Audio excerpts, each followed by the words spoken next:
The hallmarks associated with Nordic noir aren't exclusive to the region's fiction, but Scandinavian countries have certainly perfected the crime thriller to the point of becoming the style's reigning experts. Over the decades, Nordic noir's visual and thematic identifiers have bled into contemporary American hits like True Detective and Mayor of Easttown, protagonists whose addressed trauma reflects the main mystery and infects their existence like a virus, harrowing murders and conspiratorial cover-ups, remote landscapes as cold and barren as the antagonist's morals, and small towns where agonized people are trapped in no-win scenarios. But don't let that expanding popularity fool you. Scandinavian originals haven't been lost in the Hollywood shuffle. Instead, they've gained rapt international attention courtesy of streamers. Just last February, Netflix's Swedish drama, The Orr Murders, was a breakout success, and the streamer's newest offering, kicking off 2026, is the ominously titled and bitterly bleak Land of Sin. Set in southern Sweden, creator and director Peter Gronlund's 5-episode crime thriller contains the major calling cards for which audiences seek out the genre, but intentionally lacks either clear-cut villains or heroes. The individuals on opposing sides of the law represent moral complexity as well as an overlooked community that's just attempting to survive. What is Land of Sin about? Authorities discover the body of a local teenager along the coastal Bjäre Peninsula.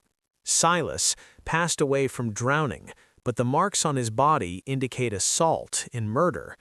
His ailing father, Ivar, the patriarch of a farming family with a reputation for drunkenness and violence, demands that police officer Donnie Antilla investigate Silas's death. By his estimation, she owes them that courtesy. Indeed, Donnie and her son Oliver had close connections to the deceased boy. A perpetually miserable, brusque, and reserved single mom, Donnie feels partially responsible for both Silas's fate and her estrangement from Oliver, a wounded adolescent trapped inside the living hell that is substance addiction. It's a conflict of interest for Donnie to lead this investigation by any legal standard, but once her initial guilt-stricken reluctance fades, her determination to bring Silas's killer to justice overrides protocol. She's not alone in that no-holds-barred regard. Silas's uncle, Elis, gives Donnie and her new partner, Moloch, a rookie according to Donnie's scornful standards, but neither an amateur in the field nor a fool when it comes to Donnie's emotional evasiveness, a week to produce results. Then the neighborhood will take matters into its own hands. Suspicions, traumas, and web-like connections spread their roots deep within this countryside community, and the answers surrounding Silas's murder might run heartbreakingly close to home. Land of Sin's genre trademarks amplify its ruthless socio-economic focus. A woman-led psychological noir is nothing without an engrossing lead performance.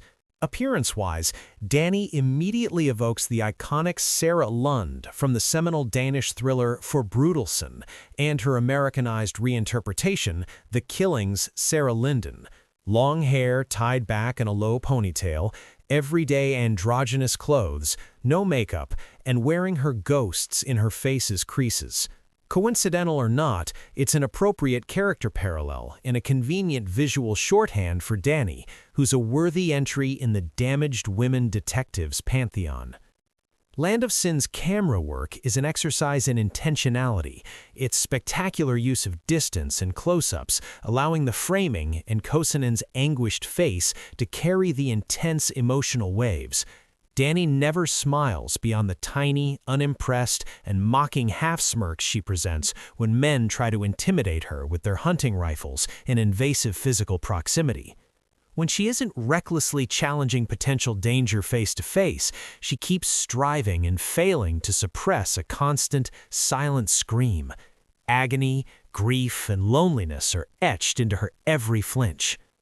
Even considering the miniseries' 5-episode runtime, Land of Sin sketches the major players' lives with just enough fill-in-the-blanks context to satisfyingly convey their formative experiences, their driving motivations, and their internal and external conflicts.